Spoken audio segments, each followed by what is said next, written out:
Selamat datang kembali di channel terbaru Kajian Online Daily. Kali ini, ya, seperti yang Anda lihat di thumbnail bahwa sepertinya yang saya takutkan terjadi bahwa masyarakat mulai ada gejolak masyarakat terkait kegeraman mereka pada kasus yang menyeret Hasto Kristianto kemudian Harun Masiku. Ya, baik, kita jelaskan dulu sedikit bahwa rekan-rekan sekalian, KPK pun sempat didemo oleh sebagian besar masyarakat Republik Indonesia karena memang KPK didesak untuk segera tuntas dan secara tegas mengungkap kasus Harun Masiku. Dan demonya pun cukup besar ya rekan-rekan. Ini mungkin animo masyarakat sangat tinggi-tingginya untuk menangkap buronan tersebut yang telah lama menghilang dari jagat publik Indonesia Raya ini. Kemudian KPK pun tentu saja tidak tinggal diam. KPK memang memprioritaskan Harun Masiku untuk menangkap otak di balik ini semua.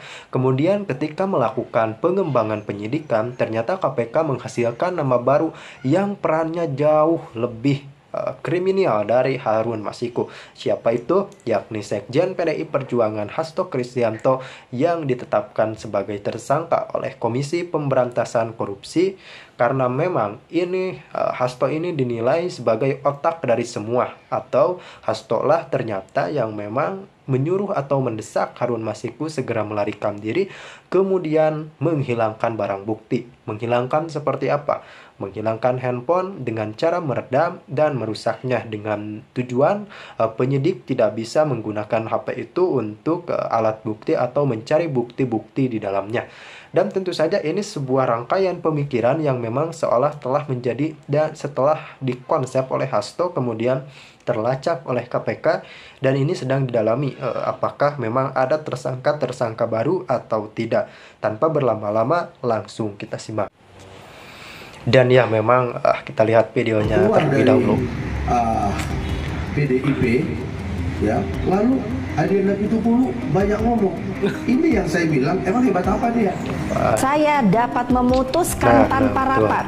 Saya tahu yang ngeri ya. Oke, bisa memutuskan tanpa rapat. Oke. Dimaksud itu kan Jokowi. Lo nanti dulu, makanya menurut saya itu semua adalah Simak dulu aja, kalkulasi nanti saya. endingnya benar-benar tidak terduga. Sebagai ketua umum partai, saya ini mendapat hak prerogatif. Apa hak prerogatif? Bahwa saya dapat memutuskan tanpa rapat untuk suatu hal yang sangat urgent. Jadi ketika saya mau punya mantu, itu saya udah bilang nih berdua. Ini pokoknya untuk masyarakat Indonesia, silakan nilai kalian sendiri dengan akal sehat. Sama anak saya 3. Awas loh, kalau nyarinya yang kayak tukang bakso. Mbak Puan ketawa karena sorry. Siap, benar lagi.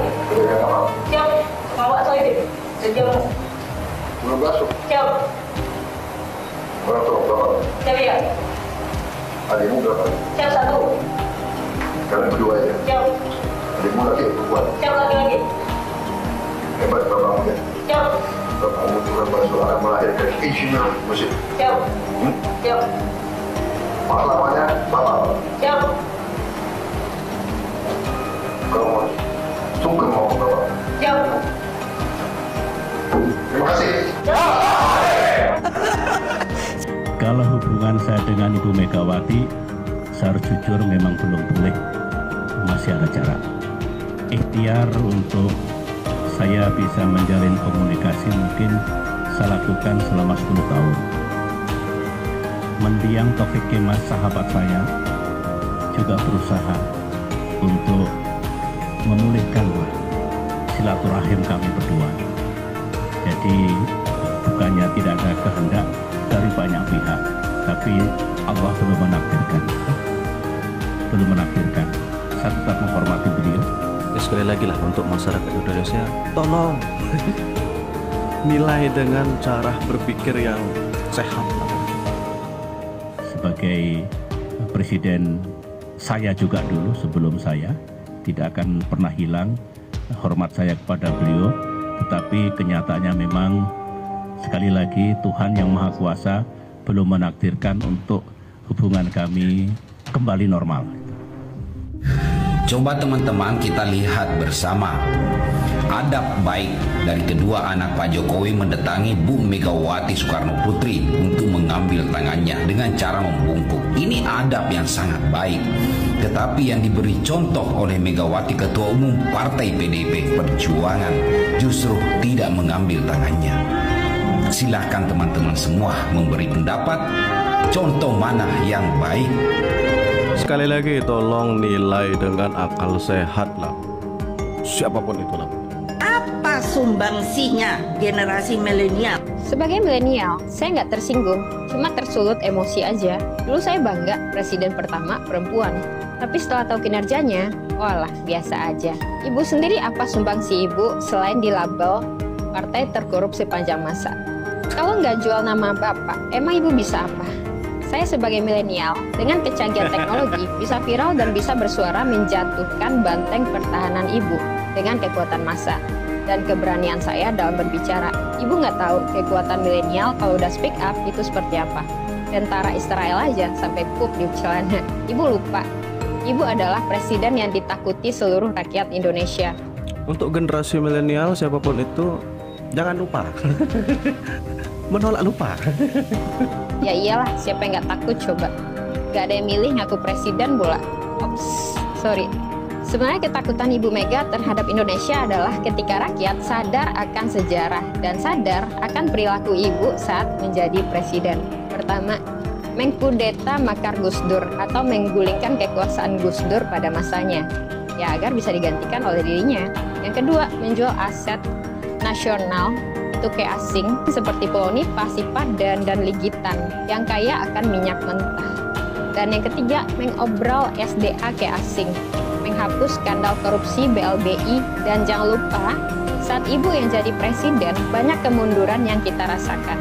Dan asal Ibu tahu, milenial dan Gen Z adalah orang yang ambisius dan paham digital. Jangan pandang remeh. Ibu nggak kenal hacker yang ditakuti di dunia itu adalah anak-anak milenial atau Gen Z dari Indonesia, dan penyumbang medali terbanyak itu milenial yang berhasil mengharumkan nama Indonesia di kancah internasional. Dan masih banyak lagi prestasi milenial yang nggak bisa saya sebutkan satu persatu. Intinya, SDM Indonesia cuman nggak dimodali dengan baik aja. Padahal saya yakin banyak lagi bibit unggul yang nggak kelihatan karena nggak ada biaya untuk mengembangkan potensinya. Habis dikorup sama pejabat Ibu Mega sendiri. Dan jangan lupa, prestasi Ibu tercatat di dalam sejarah sebagai presiden yang menjabat tanpa dipilih, sehingga merugikan seluruh rakyat Indonesia.